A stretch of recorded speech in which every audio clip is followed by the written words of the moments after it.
哇，这不是我的好姐姐吗？终于看到你了，姐，你看弟弟手里拿了什么？这个是粽子，不知道姐姐城市端午节要不要吃粽子？杭州这边他们过节家家户户都会包粽子。在这特殊的日子里，我为姐姐送上几句祝福，祝我的姐姐端午节幸福安康，一颗粽子一颗心，颗颗粽子来关心，愿姐姐事事都顺心，称心舒心总关心，一颗粽子一份情，颗颗粽子献真情。我还为姐姐写了一首非常好听的歌曲送给姐，愿姐姐每天都开心健康，每天都称心如意。5月初端阳到，家家户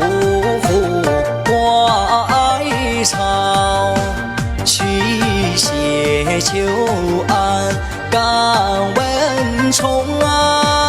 美好运把家保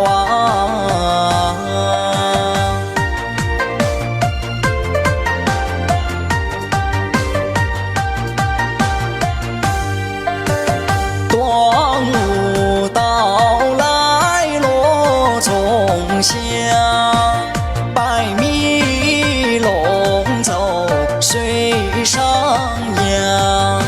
雄黄米酒敬亲